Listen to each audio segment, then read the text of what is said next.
Hey, Doc, you there? He laughs a little, shaking his head. Yes, yes, I'm still here. Did you forget you were talking to me? Yeah, well, it's been a week, man. It's been a week.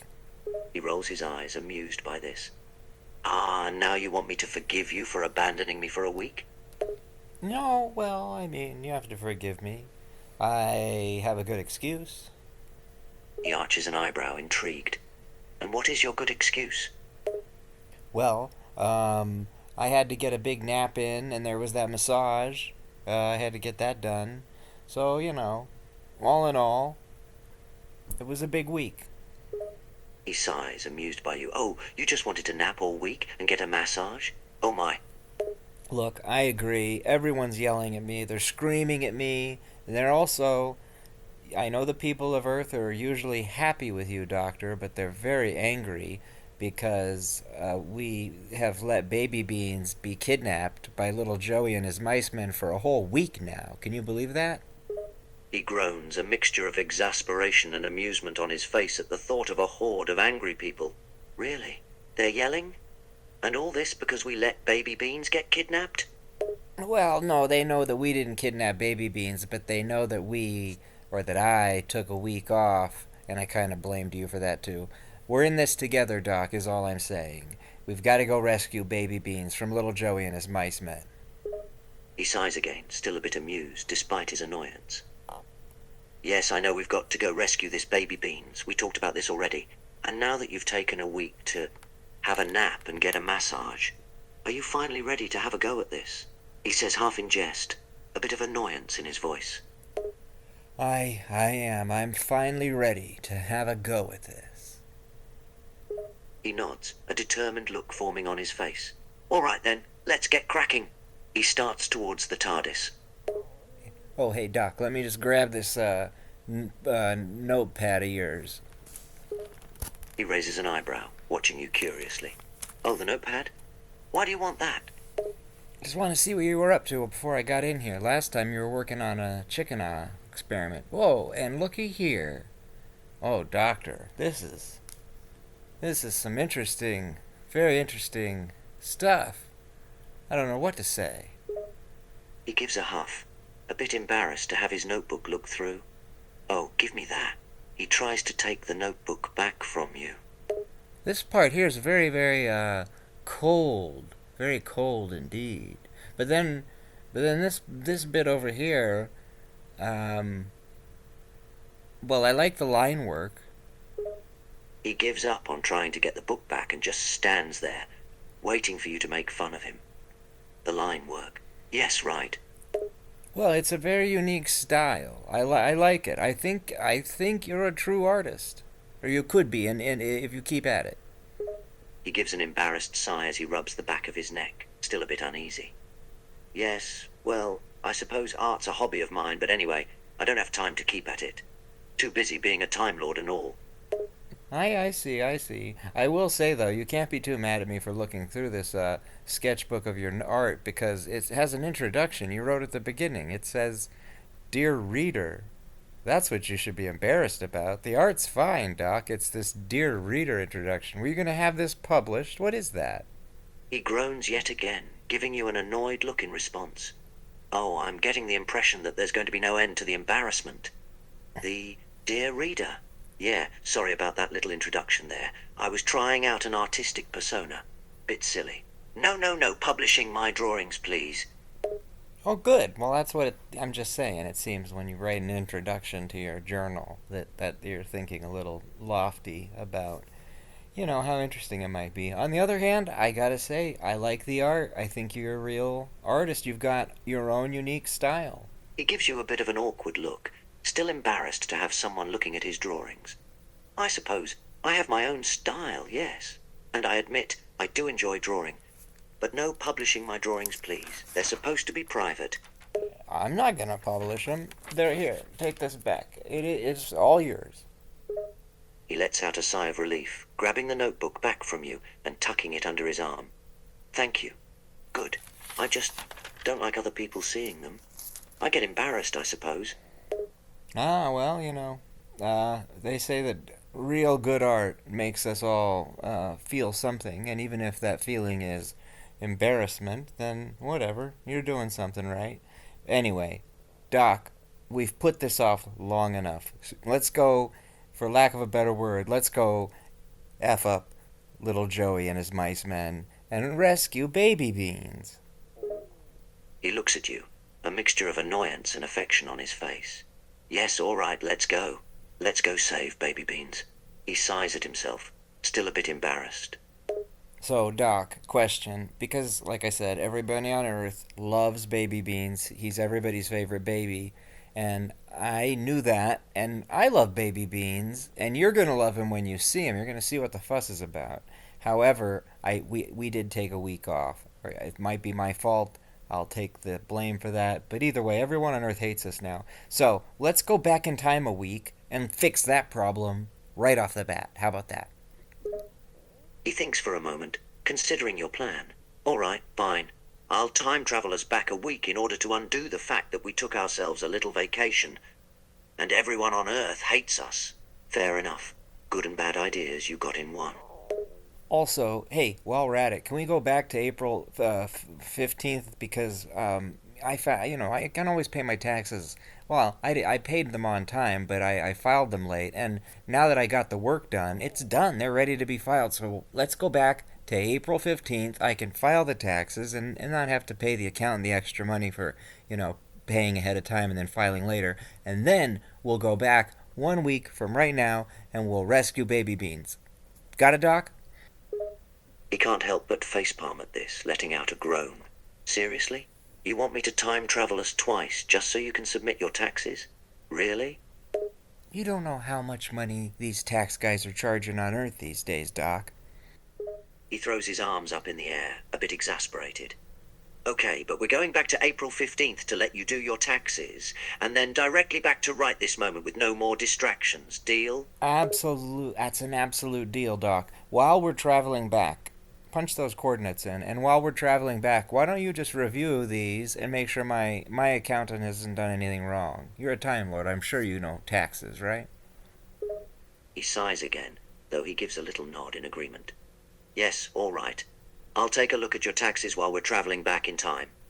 I've dealt with my fair share of taxation. I'm sure I can help. Hey, Doc, do you think that it's okay to tax somebody if they don't have representation? He looks a bit confused by that question, arching an eyebrow. What do you mean? A person should pay their taxes regardless.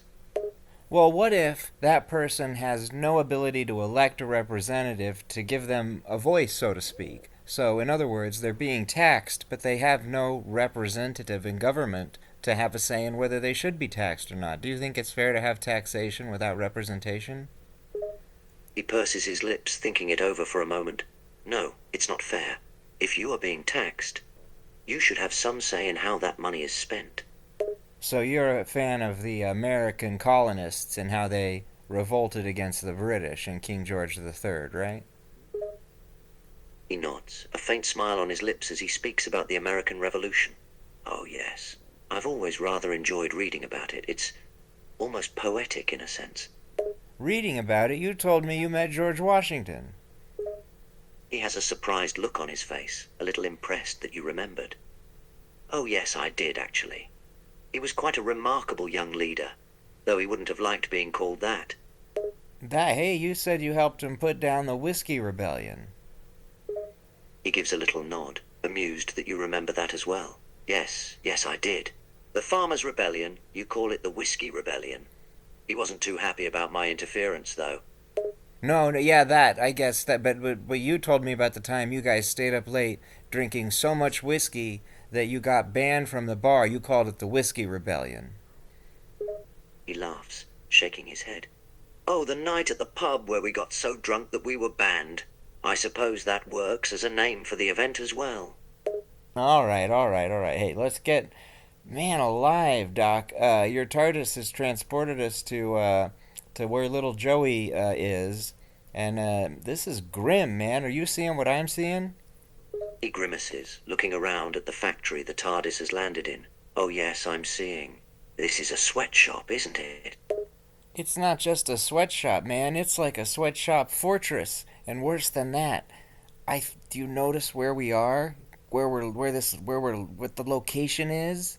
He looks around again, examining their surroundings more closely. This looks like South America, perhaps the Andes. I'd say that we're in the middle of the Peruvian highlands. Oh, buddy, I wish we were in the middle of the Peruvian highlands, but no, man. Look around. Look at the freaks, man. That thing over there. That's clearly a freak, not a human, okay? And that guy over there, that's a monster. That's not a guy, that's a monster. These are monsters, man. We're in Midian, where the monsters live. He looks around, a little wary of their surroundings. What? He stops talking, a grim look on his face as he studies the freaks. Oh my God, you're right! These aren't just deformed people. These are demons. Holy crap, that Pelican guy, he just bit me. Oh no, man. Doc, I think I'm turning into one of the Nightbreed. He glances at you, looking a bit concerned. Don't worry, you're not going to turn into one of them. You're safe. The real question is, what is this Midian? Holy Lord, he bit you too, Doc. Your head's growing into a moon. Holy, you look like that moon-shaped guy. Kinski? Was that his name? I don't know. What's happening here? We're turning into Nightbreed? He grits his teeth, wincing from the pain of being bitten. Yes, we are. Definitely turning into something. A Nightbreed, you called it. Oh, man. Oh, there comes Babette. Maybe she'll know what's up. She's whispering in my ear, Doc. She says that the lawgiver, Dirk Lylesburg, died. And man alive, this is some deep Nightbreed cabal cuts. Anyway, he keeled over and they don't have any lawgiver, so King Baphomet has just let everybody go run wild with anarchy, and that's what's happening. Everybody's gone crazy. Even that cabal guy's gone mad. This is bad news, Doc. He listens, grimacing as he feels the changes begin to take hold on his body. All right, so no one is controlling this place now. That's just great. Not good, that's for sure. All right, well, do you have any, do you think we can just hold it off mentally, the changes? I mean, keep in mind, I'm not from Earth. I'm not human. I'm from space, too. I got powers. I mean, I got music powers. As long as I keep humming tunes, maybe I'll only be half Nightbreed. What do you think, Doc? He gives a little grimace, trying to suppress the changes. Well, it's a good idea. You've got to keep your mind clear. Don't let these Nightbreed changes take over your mind. All right? No, I think you've got to keep your mind clear. That's your trick. I got to fill my head with sick beats. That's what I got to do. So I'll be doing that while we continue this adventure. You know, let's run and get out of this Midian area. We got to deal with Lil Joey. He gives a little nod in agreement. All right, we've got to just make our way to Little Joey and get the heck out of here. We'll talk more about this Nightbreed stuff on the way. Oh, Doc, we made it to the factory fortress. Do you see all the mice men? Didn't I tell you they were scary? They're the size of grown men. They're like 6 feet tall. He grimaces as he stares at all the mice men. Yes, you called it. They're horrific. Come on, let's keep moving. We've got to get to Little Joey. Hey, you know, at least these are some classic Doctor Who well, they're gonna be some classic Doctor Who monsters. You haven't had some in a while. People are gonna love these mice men. He gives a little snicker, despite the precarious situation. Oh yes, the mice men. This'll be a classic one, that's for sure. Yeah, and did you notice that they even, when they march in unison in their sparkly little uniforms, because of course they obviously, Little Joey stole all the nutcracker mice men and mice and turned them into mice men. So they have little uniforms and they march around and they even hum a catchy tune. Isn't that neat? He just facepalms, not sure whether to be impressed or concerned that you found this neat. Yes, it's very neat. Really creative use of stolen toy soldiers. Well, I mean, I just think it's impressive they're humming a catchy tune. Normally the bad guys hum evil songs, like in The Wizard of Oz. He pauses, considering this. You know, you're right, now that you mention it. It is impressive that they're simply humming a tune. I suppose these mice men aren't as evil as some other villains we've met in the past. Yeah, who knows? Maybe. I guess you gotta keep an open mind. I mean, they're just really loyal to Little Joey, that's all. And I don't understand what that's about. I don't know why anyone would be loyal to that guy. He's big, fat, gross. He's huge. He's an evil guy. He kidnapped baby beans. Why would you be loyal to him, Doc? He gives a little shrug, a bit perplexed at this as well. I have no idea. Little Joey must be blackmailing them or something. Holding something over them. I can't imagine any other reason why they'd be so loyal to him, given his horrible personality and behavior. All right, Doc. While you've been yapping away, I was looking at the factory fortress, and these mice men, they're in a tight formation around little Joey. There's no way you and me are gonna get mano a mano with little Joey to rescue baby beans if we don't deal with these mice men somehow. How could we possibly deal with these mice men? There's too many of them. It's just two of us. What are we gonna do? He stares at the mice men, looking for some weak point. They seem to be following some sort of hive mind structure. A hive mind is almost always a sign of a weak mind. Wait a minute. I might have an idea. Oh, yeah? What's your idea? What do you think? Is it to use our weakness against them? I mean, we are half Nightbreed after all. We could go tell the Nightbreed monsters to come attack these mice men, and that would distract them, I think, pretty good. What do you think about that? He gives a little smirk, a bit impressed by your plan. I do think that's a good idea, but I have something even better in mind. Oh. How good is your dance game? Well, you know my dance game's as good as it gets. He shakes his head, amused at your confidence. We'll see about that. Let's just see how good your dance game really is. Okay, what's the plan? Oh, don't tell me it's another dance hallway. He looks at you, a small glimmer in his eye as he explains his plan. Well, we're going to have to create a bit of a distraction. If we can get the mice men into more of a chaotic state, we might be able to sneak past them without fighting. Okay, how do we do that? He grins, an almost mischievous look in his eyes as he responds. Well, I'm going to need you to do a little dance for me. Okay, I just did a spectacular dance from you. It was Rock My World, Michael Jackson's dance from that song. Isn't it cool? It's like the Elephant Man, but anyway, I just did the most amazing dance you're going to see all week. What'd you think? He stares at you, stunned that you performed an exact copy of Michael Jackson's dance. He's definitely impressed. That was incredible. Where did you even learn to dance like that? Well, Michael Jackson taught me. I mean, he's an alien, was an alien. Anyway, I'm talking too much. He gives you a confused look. Michael Jackson taught you how to dance. Why? And who, pray tell, is this Michael Jackson you're talking about anyway?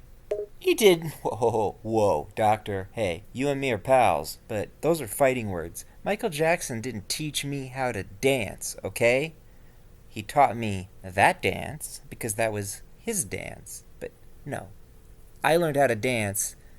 I don't want to get into it, but Michael Jackson didn't teach me how to dance. He gives you an apologetic look, recognizing he struck a nerve. I'm sorry, I didn't mean to upset you. Please, my deepest apologies. It was a simple misunderstanding.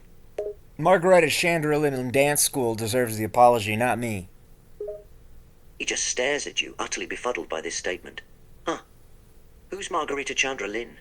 I thought we were talking about this Michael Jackson character. Oh my, I can't believe what you just said. Like you don't know, and like that, yeah. Anyway, let's use your plan and get these mice men distracted.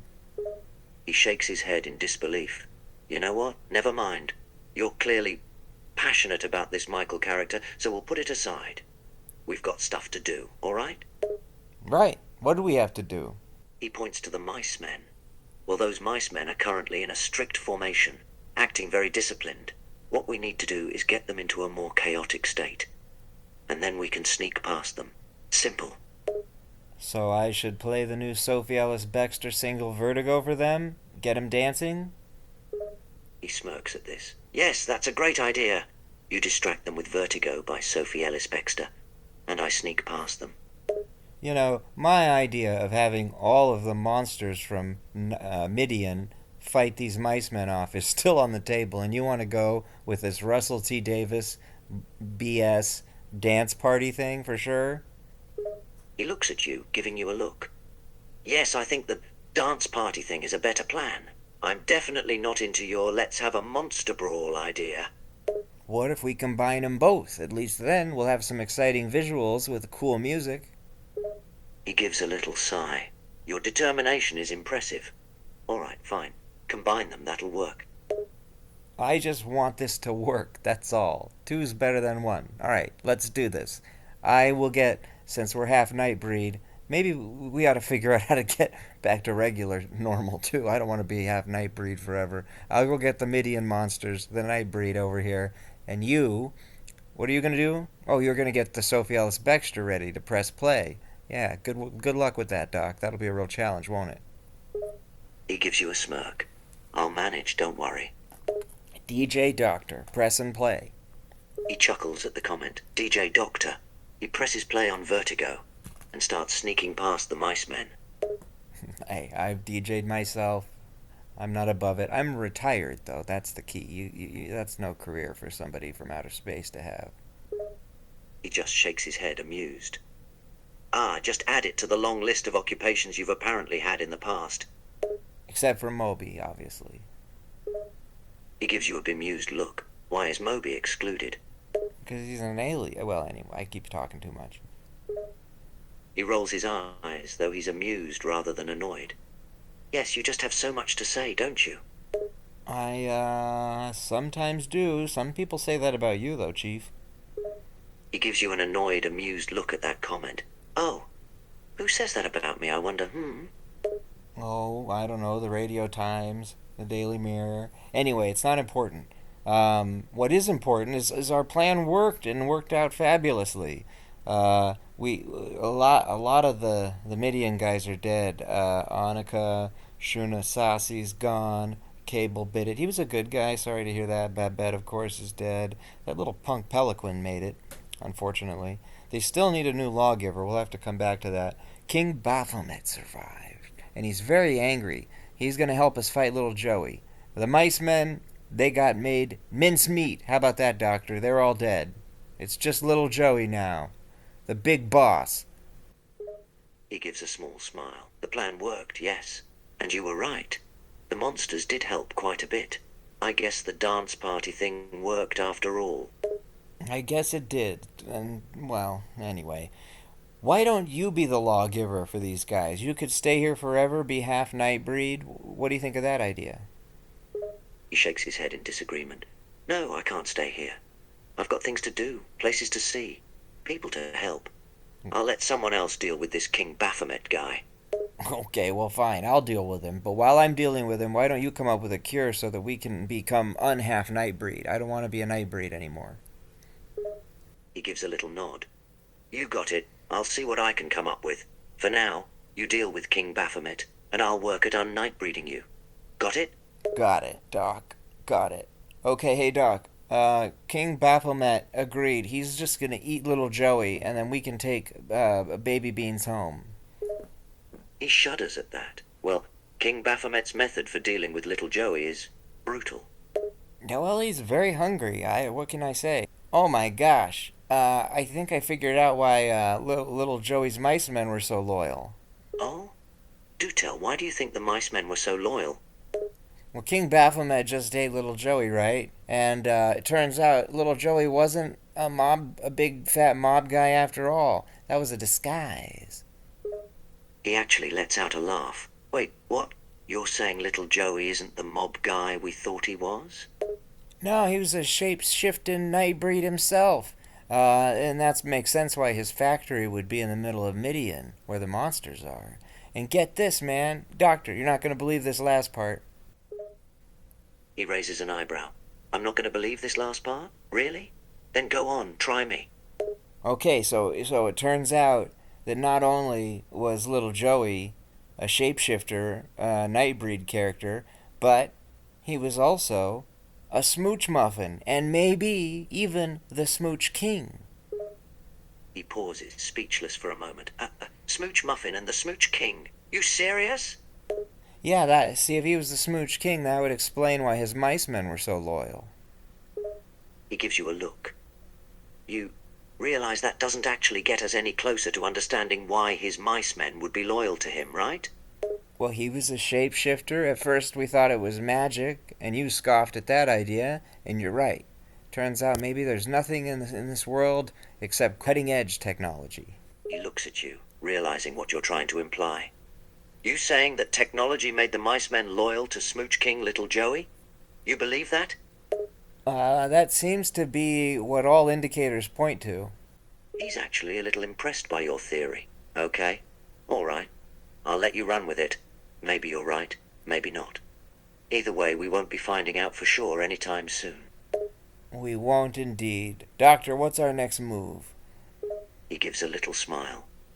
Well, I'd say we've done what we came here to do. We've saved Baby Beans, defeated Little Joey, and helped save Midian. I'd say it's time to get us both back on the TARDIS so I can undo the Nightbreed effect on you. Oh, yeah. Hey, Doctor, don't you think Baby Beans is a cutie? He actually looks a little surprised at the question. Yeah, actually, now when I really think about it, Baby Beans is rather cute, isn't he? That is one cute baby. The people of Earth aren't wrong. He nods in agreement. No, you're right. Those Earthlings certainly got this one right. Baby Beans is cute. Hey, and now we're going to be heroes. We're going to take them back, and they're not going to know it. We took that week off, or I took that week off. Either way, it's going to be a tremendous triumph for us. He actually gives a smile. Yeah, I suppose you're right. We actually managed to pull that off. I can't believe I'm saying this, but we're actually, technically, heroes. That's right, Doc, we are. You used to say we should be heroes, but now we are heroes. He looks a little surprised that you know that he used to say that. You're right, I did say that. He lets out a little chuckle. Look at us now, we're both technically heroes. How about that? It's exciting stuff. Ah, man. Well, we just returned Baby Beans to Earth. The people of Earth are thrilled. They're calling us heroes. I mean, really, now it's all... We are heroes. I mean, what can we say? They're not wrong. He actually has a big smile on his face. Yeah, you're right, they aren't wrong. I guess that means we're official. The Doctor, an official hero of Earth. I'm sure that'll get the tabloids talking. Hey, Doc. I want you to meet another... You're from space, I'm from space. There's another guy from space I'd like you to meet. His name's Ringo Starr. He's one of the Beatles. He's the only Beatle who's an alien. He gives you a skeptical look. I'm sorry, did you say Ringo Starr? The guy from the Beatles is an alien? Yeah, I thought you should know, and he hasn't... You guys haven't met yet, so what do you say? Say hi. Don't be weird. He just has a bemused expression on his face. All right, I'll say hi. Where's he at right now? He's right behind me. He gives you a little suspicious look, then glances at the direction you're pointing. He sees a figure standing behind you. Say hi, Doc. It's getting creepy now. He gives a tentative wave and a little half-nervous, half-amused smile. Okay. Ringo says you've got an attitude problem. He's leaving. He gives Ringo a little look. Hey, what? I do not have an attitude problem. He says he hasn't gotten along this badly with somebody right off the bat since Pete Best, like over 50 years ago. He just stares blankly. Who the hell is Pete Best? Well, you don't know who Pete Best is? He's the guy who was the drummer before Ringo. He gives you a confused look. Wait. Are you talking about the guy who used to drum for the Beatles? Doctor. Man, I know you're not from Earth, but you keep coming here forever. You've been coming here since the 60s, the early 1963. I guess that's why you meet... Is that why you don't know who Pete Best is? Because when you first came here in 1963, and Pete Best was kicked out of the Beatles in 1962, despite the fact that you have a time machine? There's a look of dawning realization on his face, like he's just putting some things together, but he's still pretty confused right now. All right, this is a lot to take in. So you're telling me this Pete guy was kicked out before Ringo joined the Beatles? Well, sort of simultaneously. That's not... Hey, whatever. Anyway, enough of that. Ringo's leaving. We gotta take ourselves on our next adventure. Where are we going next? He shakes his head, trying to process this information, before he remembers that this conversation is getting off track. Yes, our next adventure. I'd like to figure that out. Well, where would you like to go? He considers for a moment. then gives you a little smile. You know what? I think we deserve to go somewhere with a bit of fun. Okay, well, nothing's funner than, like, the 17th century. You want to go there? He gives a little laugh. You know what? Yeah, the 17th century sounds like a blast. Let's go. Alright, Doc. We're getting out of the TARDIS, and, ooh, it's chilly. Give me a coat. Oh, yeah, right here. He grabs a coat and hands it to you. Oh, Doc, there's a guy coming over. What do you think? Should we talk to him? He gives a little nod. Yeah, let's talk to him. What's the worst that could happen, I don't know, but he's actually gonna talk, alright? You ready? He gives a little shrug. Ready as I'll ever be. I am the mower Damon, known through all the meadows I have mown. How happy might I still have mowed, had not love her his thistle sowed. While thus he threw his elbow round, depopulating all the ground, and while his whistling scythe did cut each stroke between the earth and root, the edged steel by careless chance did into the ankle glance, and there among the grass fell down by my own scythe this mower down. Alas, said me, these hurts are slight to those that die by love's despite. With shepherd's purse this clown's all heal, the blood I staunch, the wound I seal. Only for him no cure's found, whom Juliana's eyes do wound. 'Tis death alone that this must do, for death is also a mower too. Doc, he just killed over. He's obviously still a little confused. Yes, yes, I heard the poem. How about the guy dying, though? That's sad. He nods, looking at the body. Yeah, that is a bit sad, isn't it? Yeah, what do we do with his body, Doc? He thinks for a moment. Let's just find a little spot to bury him. We'll give him a proper burial. He deserves that much. Hey, Doc, are you stealing his wallet? He's in the middle of rifling through the guy's wallet. No, of course not. Why would you think that? 'Cause you're in the middle of rifling through the guy's wallet. He puts the wallet down, looking a bit embarrassed. All right, yes, I am stealing his wallet. Why are you stealing his wallet? He gives you a shrug. You know, why not? He's dead, and he's not going to be needing it anymore. Besides, we might need a bit of money. Okay, alright. Well, alright. We want to go into town and go to the local whorehouse? He smiles a bit, starting toward the town. Sure, why not? Could be fun. Holy Lord, alright. You go to the whorehouse. I'm gonna go to the library and try to get some info. All right, I'll go have some fun. You go do some research then. He starts heading towards the whorehouse. Oh, hey, Doc. Oh, man, I can't believe it's already morning. Any luck at the whorehouse? He looks a little bit embarrassed as he comes out of the whorehouse, clearly having had a good time. Yeah, I'd say I had a good time, yes. Did you spend all the money? Only a little bit. He pauses. Okay, maybe a lot. But I had fun, a lot of fun. Okay, as long as you can live with yourself, you know, because those girls, they probably can't. Anyway, at the library, all these girls were studying for their final exams, the cheerleading squad here. So they stayed up with me all night. We had a slumber party, and I found out about this entire town. He chuckles a bit, amused. Oh, really? You were the only guy at a slumber party? I bet you had a lot of fun. Hey, I didn't have to pay for anything, I'll tell you that much. Right? Right, girls? See? They're all laughing. They think you're a schmuck for going to that whorehouse. They say all the girls at that whorehouse have the clap, Doc. He gives them an embarrassed look when he hears that last part, his face turning red as he's a bit embarrassed himself. Oh, really? All right. Well, he sighs. I'm never going to live this down, am I?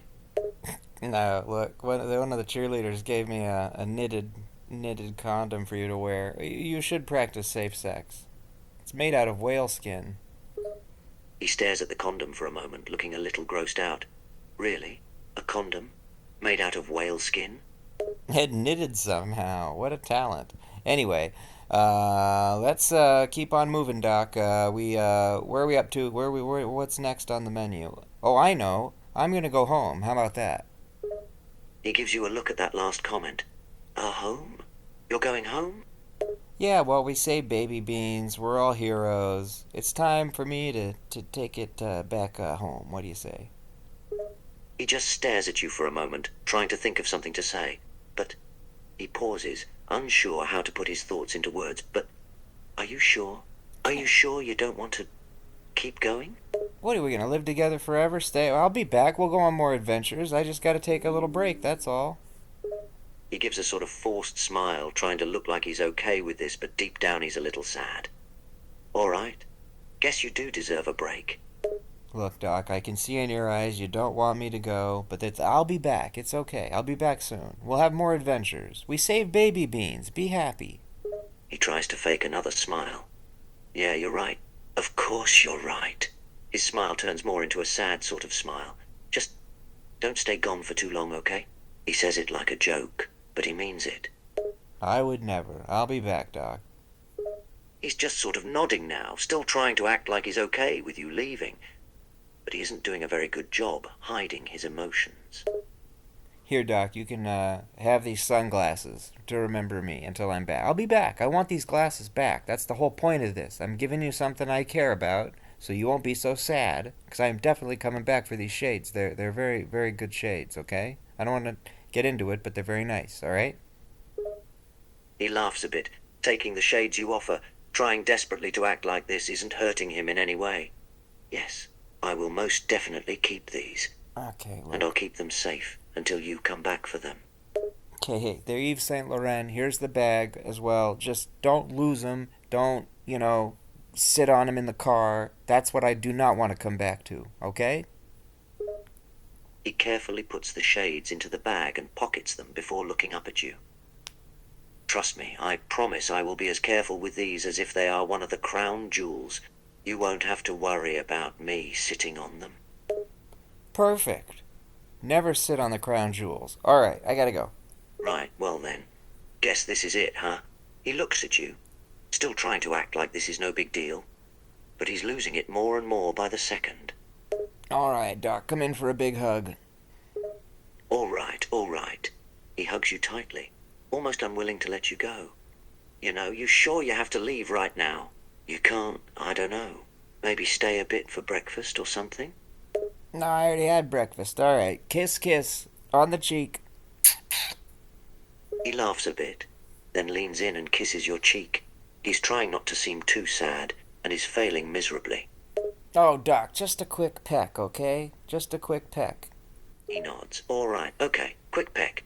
He leans in and quickly gives you a quick kiss on the lips. Then he immediately pulls back and looks away. Hey, Doc, when it comes to, my opinion, you're King Smooch. He lets out a little amused sigh, still looking away. He can't bring himself to look you in the eye anymore. Yeah. Whatever you say, whatever you say. He just awkwardly stands there, trying to look nonchalant, but clearly looking anything but. Okay, hey, I'll say goodbye to your little smooch muffin. He looks at you again. Yeah, okay. He sighs, finally forcing himself to accept the fact that this is really happening, and he's really going to let you go. This is a hard goodbye. Yeah, it's a very hard goodbye. He's not even hiding any feelings now. He just looked like a depressed puppy. But he keeps his hands shoved in his pockets, not wanting to do anything like reach out and grab your arm to try and keep you here. I'll be back, Doc, for those shades. Okay, keep cool. Right. He forces that weak excuse for a smile again. You better be back soon, okay? Promise you'll be back soon. He's starting to feel like his legs might not be as reliable, but he's trying as hard as he can to hide how sad he actually is. Well, this is a long goodbye now. Jeez, you are one needy guy. All right, love you, Doc. See you soon. Yeah, I guess I am a needy guy, huh? He tries to make a joke, but ends up just looking more like a kicked puppy. Okay, see you later. He can't quite bring himself to say I love you back. Oh my God, this is longer than the Lord of the Rings endings. Goodbye, Doc. He gives you one last little sad wave and a smile that doesn't reach his eyes. as he's finding himself unable to talk anymore from the lump in his throat. Okay, well, at least there's no scouring of the Shire. Alright, bye, Doc. He can't even form words now. It's like his throat is closing up. But he gives you another little wave as tears start to sting his eyes. It's always a good idea to stop when one party can no longer form words. He just nods, still looking away, as his bottom lip quivers and his eyes get a bit watery. He still hasn't removed his hands from his pockets, afraid that if he takes them out, he'll end up just throwing his arms around you and begging you not to go.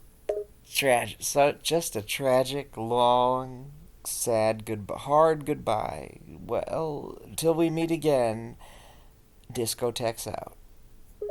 He can't even look at you now as a few tears start to snake down his face. Yeah. He doesn't move from his spot as he tries to force the words out, but his voice cracks and he can barely speak. Yeah, see you again. Doctor, when I come back, I do not want to find that you have drowned in a sea of tears. He gives a slight, sad smile at that, trying to pull himself together. Yes, I promise. I won't drown in a sea of tears. Okay, Doc. See you soon. See you. He says it like he doesn't know how long soon will actually be, and he tries to give you one last smile, but it comes out more like a grimace as he tries to keep down the sobs he can feel working their way up his throat, and he feels like someone is slowly squeezing his heart as he watches you walking away from him. Oh, that's sweet, Doc. Alright, adios. Adios. He nods, unable to do anything but wave sadly, as a few more tears roll down his face and he just stands there, watching you leave him, as his breathing gets tight and he tries to hold back the sobs. He keeps a brave face as he watches your figure get smaller and smaller, and when you're gone from sight, he suddenly collapses down to his knees, and he covers his face with his hands and lets out the sobs he had been barely holding back before. Whoa, Doc, it's Peliquin. Watch out. Here, I'll get him. I'm gonna bash his head in. He looks over, eyes puffy and red and wet from the tears, and sees Peliquin. Wha-huh? Oh, Doc, I got him. I brained him good. Oh, and by the way, you forgot to...